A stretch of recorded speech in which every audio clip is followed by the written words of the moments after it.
Corporate দুনিয়ার মানুষ, আপনারা জকজকে তকতকে পরিবেশে থাকা মানুষ।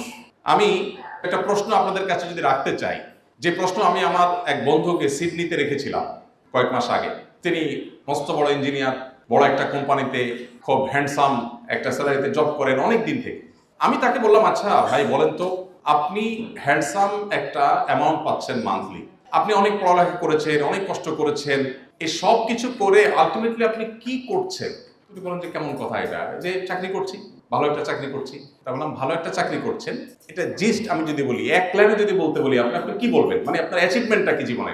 তো উনি কিছুটা চিন্তাগ্রস্ত হয়ে পড়লেন। আমি বললাম, আপনাকে আমি হেল্প করি।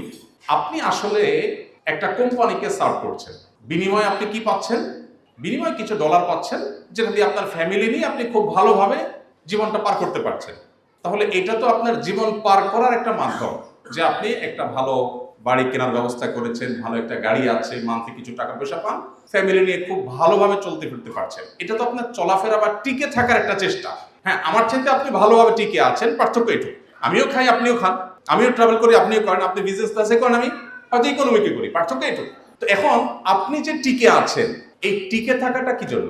তো তিনি বলতে পারছিলেন না। আমরা যারা কর্পোরেট দুনিয়াতে আছি, আমি আইদার কোনো কোম্পানিকে অথবা নিজের কোম্পানিকে, আমি কোন একটা লোগোকে, কোন একটা ব্র্যান্ডকে আমি সার্ভ করছি, এবং এটার জন্য আমার সমগ্র জীবন আমি শেষ করেছি। আমি যদি আর একটু পেছনে যাই, একেবারে শৈশবে চলে যাই, একজন বাবা, একজন মা তার সন্তানকে ভালো একটা স্কুলে ভর্তি করাবার চেষ্টা করেন। কেন? কারণ ভালো স্কুলে পড়ে ভালো রেজাল্ট করলে ভালো কলেজে যেতে পারবে। ভালো একটা কলেজে যাওয়ার চেষ্টাটা কেন থাকে? কারণ ভালো একটা ইউনিভার্সিটিতে যেতে পারবে। ভালো একটা ইউনিভার্সিটিতে গেলে কি হবে? ভালো একটা জব পাবে, সেজন্য ভালো একটা ক্যারিয়ার হবে সেজন্য। আচ্ছা, ভালো একটা জব পেলাম, ভালো একটা ক্যারিয়ারও হলো, এরপর কি চাকরি করব বা ব্যবসা করব, মান্থলি টাকা পয়সা আসবে, বুঝলাম। তো আমার জীবনের গোলটা আসলে কি? তাহলে দিন শেষে একজন খেটে খাওয়া দিনমজুর, তিনিও বেঁচে আছেন, আমিও বেঁচে আছি, তার চাইতে আমি একটু ভালোভাবে বেঁচে আছি, পার্থক্য এটুকু। তাহলে কি আমি এভাবে বলতে পারি যে আমার সমগ্র জীবনের একেবারে শুরু থেকে আজও পর্যন্ত পুরো জীবনভর আমি যা করেছি, আমি স্কুলে পড়েছি, কলেজে পড়েছি, ভার্সিটিতে পড়েছি, আমি জব করেছি, ট্রেনিং নিয়েছি, দেশ বিদেশ ঘুরেছি, সবগুলো করেছি ফর কোম্পানি। কোম্পানিকে আমার সারা জীবন দিয়ে শেষ মুহূর্তে এসে আমি রিটায়ারমেন্টে গিয়ে এবার মৃত্যুর জন্য অপেক্ষা করছি। তো কোম্পানির জন্য সারা জীবন আমি দিলাম, কোম্পানি আমাকে কি দিল? কিছু স্যালারি দিল বেঁচে থাকার প্রয়োজনে। সময়টা উপস্থিতি আমরা যদি এভাবে লক্ষ্য করি, তাহলে দেখতে পাবো যে আমাদের জীবনের আসলে চূড়ান্ত বা স্পষ্ট কোনো লক্ষ্য নেই। আমি কেন বেঁচে আছি? আমাকে বেঁচে থাকার জন্য কিছু স্যালারি দেওয়া হচ্ছে, আমি বেঁচে আছি। তা বেঁচে থাকাটা কি জন্য? বরং আমি যদি অন্যভাবে চিন্তা করি, আমরা রাতে ঘুমাই। কেন ঘুমাই? কারণ সকালে আমার জবে যেতে হবে, ডিউটিতে যেতে হবে, কোম্পানিতে কাজে যেতে হবে, বা আমার নিজের কোম্পানিতে যেতে হবে। তো আমার রাতের ঘুমটাও মূলত জবের জন্যই। আমি একটু খাওয়া দাওয়া করে সুস্থ থাকার চেষ্টা করছি জবের জন্যই। তার আমার পুরো লাইফটা আমি সার্ভ করছি মূলত একটা কাজের জন্য।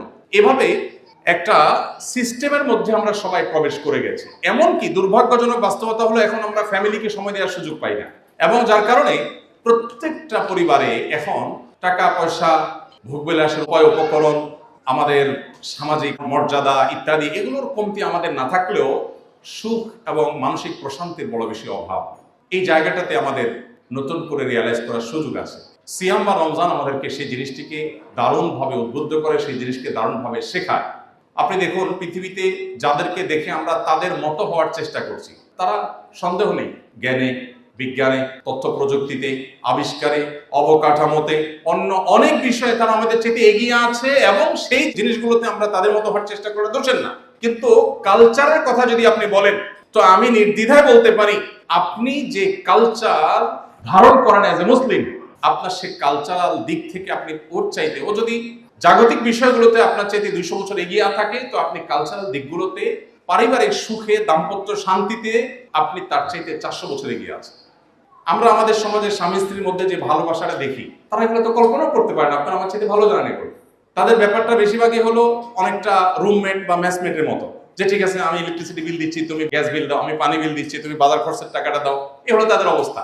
আমাদের পারিবারিক জীবনে যত অশান্তি থাকুক না কেন, দিন শেষে একজন স্বামীর সাথে একজন স্ত্রীর যে বন্ডিং, যে ভালোবাসা, এটা আসলে তারা কল্পনা করতে পারে না। আমাদের সমাজে এখনো সন্তান বাবা মাকে, এই অধঃপতনের পরও এখনো সন্তানরা বাবা মাকে যতটা ভালোবাসে, বাবা মার সন্তানকে যতটা ভালোবাসে, তারা তো এগুলো চিন্তা করতে পারে না। আমাদের এই সুখের জায়গাটাতে আমরা অনেকেই খুব যথাযথভাবে আমাদের উপলব্ধিটা সেভাবে আমাদের হয়ে উঠছে না, এবং আমরা হীনমন্যতায় ভুগি। অ্যাজ এ মুসলমান আমাদের ইসলামের চর্চাটা যেমন বাড়ানো দরকার, ইসলামটাকে বোঝা দরকার, ইসলামটা আমাদের পরিবারের মধ্যে খুব চমৎকার ভাবে গেঁথে দেওয়া দরকার এবং চর্চাটা বাড়ানো দরকার। এর ফলে কি হবে? আখিরাতের শান্তি তো পরে, আল্লাহ বলেছেন ওয়াল আখিরাতু খায়রুম ওয়া আবকা, সেটা তো পরে আসবে। পার্থিব জীবনে আমাদের আল্লাহ তাআলা প্রচন্ড রকমের শান্তি, মানসিক সুখ, মানসিক সান্ত্বনা, মানসিক সমৃদ্ধি সেটা আল্লাহ তাআলা দান করবে। নবীজি সাল্লাল্লাহু আলাইহি ওয়াসাল্লাম বলেছেন লাইসাল গিনা বিকাসরাতিল আরদ ওয়ালাকিন্নাল গিনা গিনান নফস। অনেক প্রাচুর্যের মধ্যে, বৈশ্বিক প্রাচুর্যের মধ্যে আল্লাহ তাআলা মানুষের প্রকৃত সচ্ছলতা রাখেননি। প্রকৃত সচ্ছলতা হলো মানসিক মনের সচ্ছলতার মধ্যে। একজন ধরুন তার দুইটা ছেলে বা একটা ছেলে একটা মেয়ে, দুজনকে পাঠিয়ে দিয়েছেন বিদেশে পড়ার জন্য। এখন আলটিমেটলি বিদেশে পড়তে গেলে ছেলেরা মেয়েরা সেখানকার ভালো এনভায়রনমেন্ট পায়। বিদেশি এম্বাসিগুলো আমাদের দেশে এম্বাসি খুলে বসে আছে আমার দেশের মেধাবী ছেলেগুলোকে ক্যাচ করার জন্য। আমি কয়েকদিন আগে কয়েকটা এম্বাসির উপর একটু ঘাটাঘাটি করার চেষ্টা করলাম যে তাদের ভিসা দেওয়ার ক্ষেত্রে পলিসিটা কি। তো আমি অবাক হলাম, আপনারা অনেকে হয়তো আগে থেকেই জানেন, আপনি একজন প্রতিষ্ঠিত মানুষ, আপনি একটা ভিজিট ভিসা অ্যাপ্লাই করেন, হয়তো আপনাকে রিজেক্ট করতে পারে, বাট আপনার ছেলে যদি স্টুডেন্ট ভিসার জন্য দাঁড়ায় তাকে রিজেক্ট করার সম্ভাবনা খুবই কম। অবাক করার ব্যাপার না?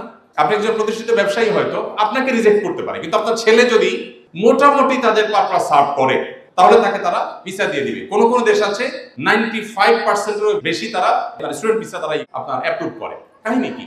আপনি বলবেন তারা জ্ঞান বিজ্ঞানকে অনেক অ্যাপ্রিসিয়েট করে, তারা এই দেশ থেকে, তারা এই দেশের ছেলেরা ওখানে জ্ঞান বিজ্ঞান অর্জন করতে যাবে, পড়ালেখা করতে যাবে, অ্যাপ্রিসিয়েট করে। বাস্তবতা কি আসলে তাই? তাদের তো বিশাল বড় জেনারেশন গ্যাপ তৈরি হয়ে যাচ্ছে। তাদের বিবাহ বহির্ভূত সম্পর্ককে তারা স্বাভাবিক করার ফলে তাদের দেশে প্রণোদনা দিয়ে, পৃথিবীর এমন একটা উন্নত দেশ হয়তো আমরা খুঁজে বের করতে পারবো না যেই দেশ সন্তান জন্ম দেওয়ার জন্য প্রণোদনা দেয় না। একটা দেশও উন্নত এরকম পাওয়া আমার মনে হয় অলমোস্ট অসম্ভব। কেন? টাকা দিচ্ছে, পয়সা দিচ্ছে, মান্থলি বাধা দিচ্ছে, এটা দিচ্ছে, সেটা দিচ্ছে, কিন্তু সন্তান জন্মের হার বাড়ছে না। ওই যে মানুষের টেন্ডেন্সি নষ্ট হয়ে গেছে, যার ফলশ্রুতিতে আপনার দেখা যাচ্ছে যে খুব ভয়াবহ একটা জায়গায় তারা চলে আসছে। আমরা কিন্তু সেই ক্রাইসিসে নাই, তারা যে ক্রাইসিসে আছে। তো এই যে ব্যাপারটা, এই জায়গাগুলো আমাদেরকে নতুন করে ভাবতে শেখায় যে কালচারালি আল্লাহ তাআলা আমাদেরকে অনেক ভালো জায়গায় রেখেছে। আস-সুন্নাহ ফাউন্ডেশন, উম্মার স্বার্থে সুন্নাহর সাথে।